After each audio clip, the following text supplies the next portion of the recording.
Welcome back. Private jets and sustainable travel, not a combination you'd expect to hear. Well, that's because travelling in a private jet produces around 20 times more carbon emissions per passenger than a standard airline.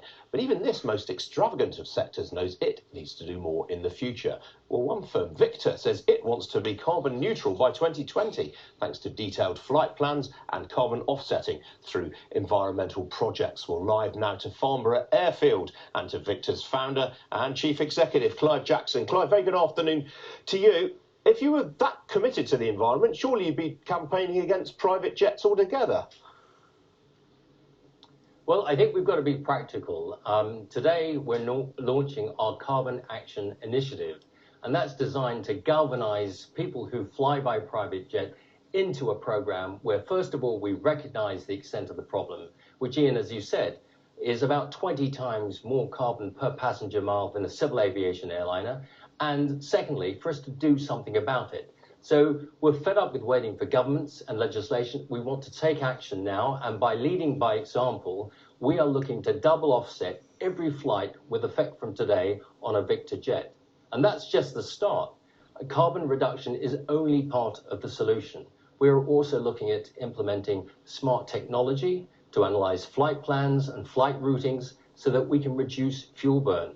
And after that, we're also looking at sustainable alternative jet fuels, where the source of the fuel is coming from sustainable sources. So we're really looking at a three-pronged approach to tackle the problem.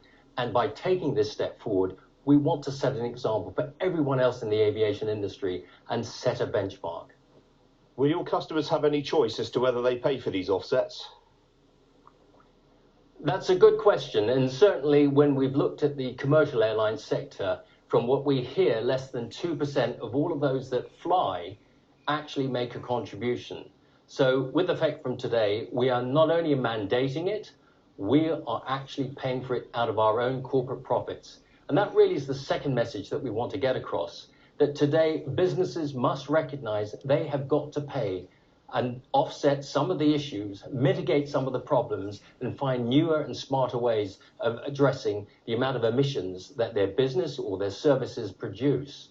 So we're mandating it, and that's frankly on its own not enough. Double carbon offset is just the start. We're now going to ask our customers to say, it's time to dig deep in your pocket and you make a top up and a contribution yourself. Are you expecting much pushback from customers? Well, 12 months ago, we started a program where 25% of all our flights flew carbon offset. It was a good step forward, but clearly not nearly enough. So today, we think that by raising this issue with the people that fly in our planes, who are the world leaders, the CEOs, the opinion formers and influencers, we can raise the issue with them, and perhaps they may follow suit, do something that we're doing, take an initiative in their own industry, and address the problem that by 2050, we have to be net zero. And that means everyone has to do something and do it now.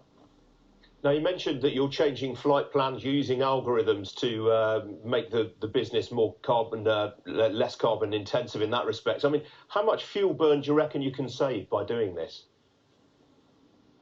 Well, it's early days, but our sister company, Rocket Route, already produces on a daily basis a fifth of all flight plans filed in Europe. So we've been able to analyze the data. We've been able to run studies and comparisons. And we think in the first 12 months, we could probably get 5%, maybe 8% saving on all flight plans. And that's a start.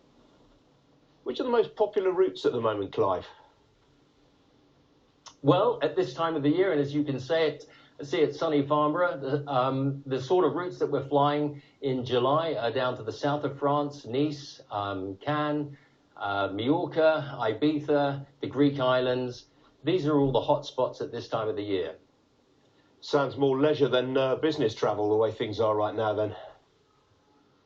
Well, July is that time of the year, so definitely leisure is top of the agenda for the world CEOs and leaders. Clearly, there's always business travel that goes on every day of the year. And we also want to appeal to them because I think if anyone is choosing to fly private today, they tend to do that because it's a must, and that's their decision. So we're not in the business of trying to tell people that they can't fly or they shouldn't fly. But what we are saying is when you do, Fly with real purpose. Make sure that your flight is at least double offset. And if you're a large corporate, frankly, you should be doing way more than that. Okay, Clive, got to leave it there. Thanks for joining me. Good to see you, Clive Jackson there. And that's it from me. You've been watching In King Live. There's video content and analysis on the business pages of the Sky News website. I'm back this time tomorrow. Hope very much to see you then. Thanks for watching. Cheerio.